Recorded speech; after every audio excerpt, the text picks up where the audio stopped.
আমরা এনসিপিতে দেখলাম যে তারা চাঁদাবাজির একটা আস্তানা গড়ে তুলছে, যাদের বিরুদ্ধে ব্যবস্থা নিচ্ছে সেই চাঁদাবাজরা পাশে বসে। এখন তাদের ইসলামপন্থী রাজনৈতিক দলের একটি প্রোগ্রামে দেখলাম সরাসরি এই ব্যবসায়ীকে আপনারা হালাল করে দিচ্ছেন। বিএনপি ভূমিধ্বস বিজয়ের মাধ্যমে রাষ্ট্র ক্ষমতায় অধিষ্ঠিত হবে এবং আপনাদের মুখে তখন চুনকালি পড়বে ইনশাল্লাহ। চাঁদাবাজির অভিযোগ, যে চাঁদাবাজ তাকে আপনারা ধরে দেন না কেন? ন্যূনতম মবকে আমরা পেট্রোনাইজ করতেছি না, কারণ দর্শানোর কোনো সুযোগ না দিয়ে সরাসরি বহিষ্কার করা হচ্ছে। গণমাধ্যমে প্রায় উঠে আসছে চাঁদাবাজির সাথে বিএনপি বা তাদের অঙ্গ সংগঠন জড়িত। এই বিষয়টি আসলে আপনি কিভাবে দেখছেন?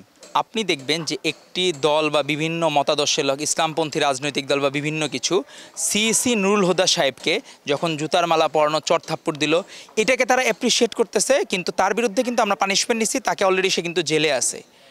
ন্যূনতম মবকে আমরা পেট্রোনাইজ করতেছি না। তো আপনারা যখন কোনো কিছু বলবেন চাঁদাবাজির অভিযোগ, যে চাঁদাবাজ তাকে আপনারা ধরে দেন না কেন? আপনারা রাষ্ট্রের কাছে বলেন না কেন? অন্তর্বর্তীকালীন সরকারের কাছে, স্বরাষ্ট্র মন্ত্রণালয়ের কাছে আপনারা অভিযোগ দেন না কেন? বিষয়টা এমন হয়ে গেছে শুধুমাত্র ব্লেম দেওয়ার জন্য আপনারা নিজেরা কোনো কাজ করবেন না, কোনো কিছু করবেন না, শুধু ব্লেম গেম করবেন। আমরা বহিষ্কার করতেছি না, ন্যূনতম কোনো জায়গায় কারণ দর্শানোর কোনো সুযোগ না দিয়ে সরাসরি বহিষ্কার করা হচ্ছে। তো আপনারা অ্যাপ্রিসিয়েট করছেন। আপনাদের নেতাকে চিটাগাঙে আমরা দেখলাম একজন ফ্লাইং কিক দিয়ে আমাদের এক নারী বোনকে সরাসরি ফেলে দিল।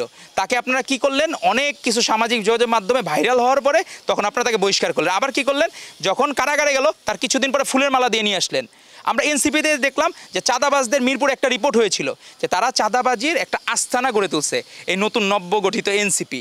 তাদের নেতারা এখন বৈশা পাশাপাশি গতকাল সামাজিক যোগাযোগ মাধ্যমে ভাইরাল, যাদের বিরুদ্ধে ব্যবস্থা নিচ্ছে সেই চাঁদাবাজরা পাশে বসা। এখন বাংলাদেশের মানুষ তো এই রাজনীতি দেখতে চায় না। আপনারা যারা ব্যবসায়ী, যারা লীগের তোয়াজ করেছে, ফ্যাসিস্ট লীগকে যারা এই ক্ষমতায় রাখার জন্য সর্বোচ্চ চেষ্টা করেছে, সেই ব্যবসায়ীরা আপনাদের স্টেজে বসে। রাজশাহীর প্রোগ্রামে দেখলাম যে আমাদের ইসলামপন্থী রাজনৈতিক দলের একটি প্রোগ্রামে দেখলাম সরাসরি এই ব্যবসায়ীকে আপনারা হালাল করে দিচ্ছেন।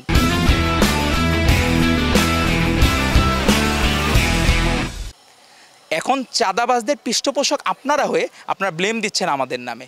তো বিষয়গুলা বাংলাদেশের মানুষ সবই বুঝে এবং মানুষজন এজন্য আপনাদের সকল কিছুর পরীক্ষা কি হয়। আপনি সারা বছর পড়ালেখা করলেন, ফাইনাল পরীক্ষার পরেই তো আপনার রেজাল্টটা হবে। তো ফাইনাল পরীক্ষা মানে আমাদের নির্বাচন। তো আপনি নির্বাচনেই দেখা যাবে মানুষজনের মনে কারা আছে, কারা ধারণ করে হৃদয়ে। যদি সত্যিকারে যদি এরকম বিষয় আপনারা যেটা বলতেছেন হইলে, তাহলে তো বাংলাদেশের মানুষ তাদেরকে ভোট দিবে না।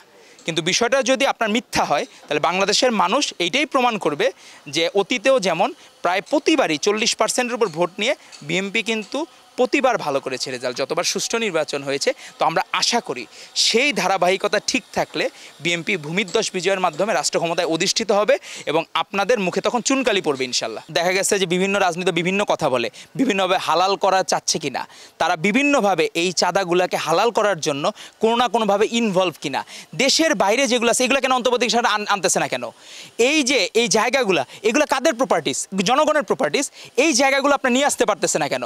এগুলা যতক্ষণ পর্যন্ত না আনতে পারবে ততক্ষণ পর্যন্ত বাংলাদেশের মানুষ মনে করবে অন্তর্বর্তীকালীন সরকার নিরপেক্ষভাবে কাজ করছে না। আর সত্যিকারের যারা চাঁদাবাজি করে তাদের ব্যাপারে কঠোর সিদ্ধান্ত নেন, সত্যিকারে যারা মব সৃষ্টি করে হত্যা করে, গতদিন যে বর্বর হত্যাকাণ্ড হয়েছে এবং খুলনাতে রকেটে হত্যা করেছে, আপনি সত্যিকার এই রক্কাটা কাদের ট্রেন্ড সেটা আপনি খুঁজে বের করুন। আপনাকে ধন্যবাদ। আপনাকেও ধন্যবাদ। দর্শক, আমরা এতক্ষণ কথা বলছিলাম সমসাময়িক কিছু বিষয় নিয়ে। আমাদের সঙ্গে ছিলেন ছাত্রদলের কেন্দ্রীয় কমিটির সহসভাপতি এবং তিনি তার ছাত্রদলের যে বিষয়গুলো এবং বর্তমানে বিএনপিকে কেন্দ্র করে যে সকলের কথাবার্তা বা সোশ্যাল মিডিয়াতে যে বিষয়গুলো তুলে আসছে সেই বিষয়গুলো তিনি তুলে ধরলেন। তো দর্শক, আপনারা যারা কালের কণ্ঠ দেখছেন সবাইকে অসংখ্য ধন্যবাদ। কালের কণ্ঠের সঙ্গেই থাকুন।